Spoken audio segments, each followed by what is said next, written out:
Assalamu alaikum. Hi guys. So today I'm going to be doing my conversion story to Islam. How did I come to be a Muslim?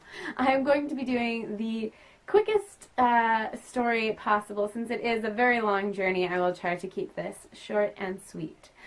So basically around age 15 I began to get sick.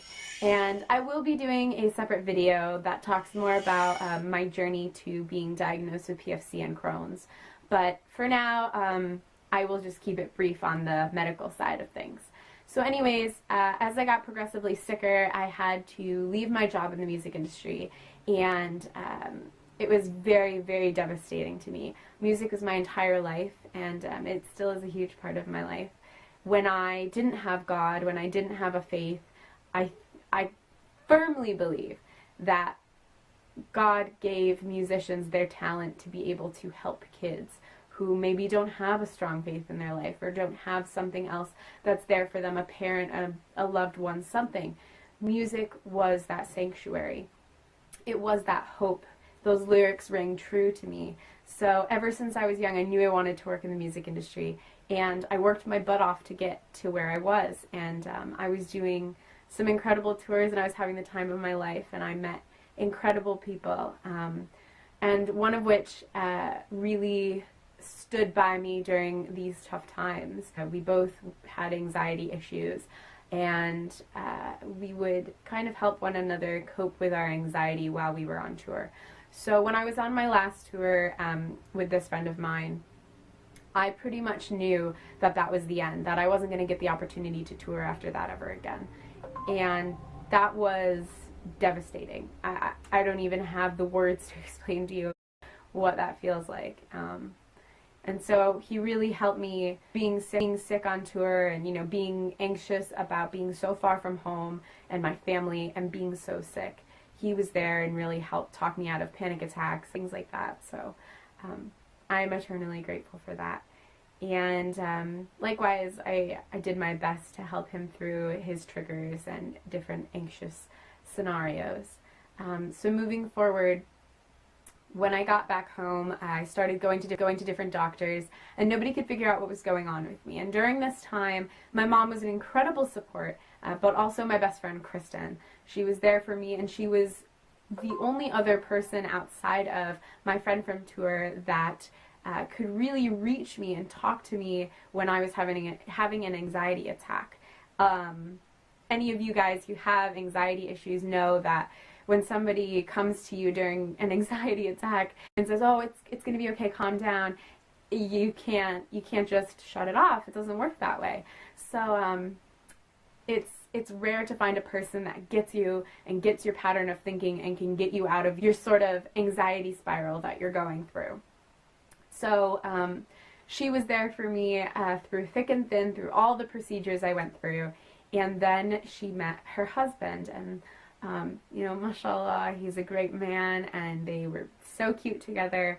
But when they did meet, I was still very, very sick, and she fell in love very quickly, and they got married very quickly as well. And she moved down to South Carolina. And for those of you who don't know, I live up in New York. So that's quite the hike. So as she left, that really left me feeling very alone, because previous to that, my friend from the music industry had passed away.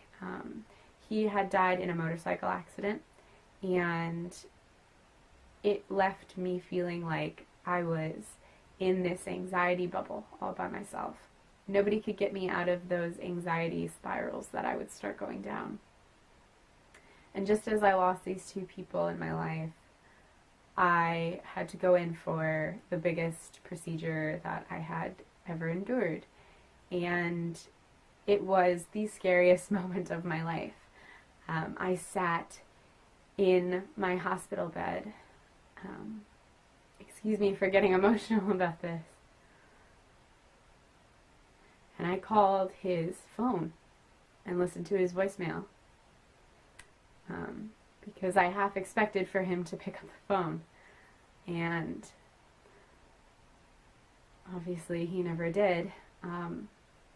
And at that moment in time I realized, Kendall, you're alone. You're alone in this, and not in a negative way, I know that I had family that loved me, but this life, you come into it, I'll leave it alone. And something clicked in my mind, and I realized that I wasn't in control of this life.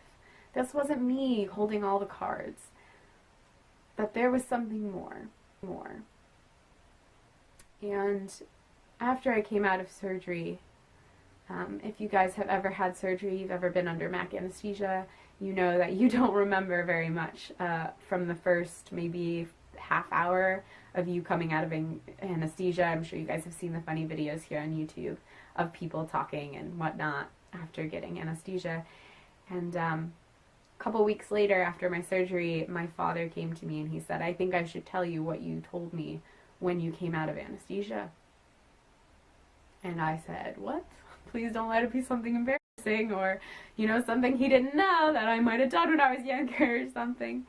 But he said that when you woke up, the first thing you said was, "I saw him." And I say him because I don't wish to say my friend's name, although many of you may be able to put the pieces together on who he is. I do not want to draw any attention to him or his family. He is simply mentioned because he is such an innate part in this journey of mine. But my relationship with him, I would like to keep completely private and do not wish to gain any sort of acknowledgement for knowing him or anything like that. So just for those reasons, I will keep him nameless in this video. But I said to my dad I saw him. And I just kept talking about him. I said he was okay, and that this is really hard to film. I'm sorry, guys. And he told me to make sure his daughter was okay, and that his wife was okay, and just make sure that they were good. And that was really, really hard to hear coming back from my dad. And it really shook me, and it put me into a very emotional place. And I was sad and confused because I hadn't even gotten the chance to go to his funeral or his memorial because we lived on two different sides of the country. So things are still, even to this day, very raw because I haven't had that full mourning process. So anyways, as I was in that state of mind, I came across a line from the Quran that said, "Allah does not burden one with more than they can bear." And that line kind of came at me like a ton of bricks, and I said, wait a second, maybe I've been looking at this all wrong. Maybe I'm given this life because I'm strong enough to live it, because I can do this, and that there's going to be a life after Crohn's, and a life after PFC, and all these tests and surgeries and doctors and pain, that it will one day stop. And I started to believe, the more I read from the Quran, that God is not going to just endlessly torture me. He didn't put me here on earth to be in pain. He put me here as a test, to test my character of who I am and how I'm going to deal with these situations that I'm put into. So I took my Shahada about a month after I had that experience, because Islam rang so true to me. It was a no-brainer almost. Coming from a Roman Catholic family, my parents were glad that I had accepted God into my life, since previous to this whole experience I had rejected the Catholic background that I'd been brought up on, and was a Live Satanist, which, before you guys freak out, has nothing to do with Satan. I believed in nothing, basically, in short. So they were happy that I found God, and that God was now a part of my life. But it was hard for my grandparents to accept, and I think the only person in my life that really accepted it was my dad. He was really embracing of it. It's been an emotional journey to get to Islam, and if you asked me 2 years ago if I would think that I would be here making this video for you guys, I would have said that you were crazy. But alhamdulillah, I am grateful for having Crohn's. I am grateful for losing someone I loved, in the sense that it made me grow as an individual and become the adult that I am today, and it brought me to God. And I realized that there wasn't anything you could have done to get me to believe in God or a higher power or any sort of religion unless you had broken me down that far, until you stripped me of my job, of one of my best friends, of my tour family, and of my health. Until all of that was stripped away, I couldn't have seen this. So, alhamdulillah, I am so grateful to be a Muslim, and I am so grateful to be here today to share this with you guys. And I'm sorry that I got so emotional telling this story. I don't usually tell my story. I usually kind of just say, you know, I was Catholic and now I'm Muslim. But that's how it happened. So if you are also a revert, I would love to see your story.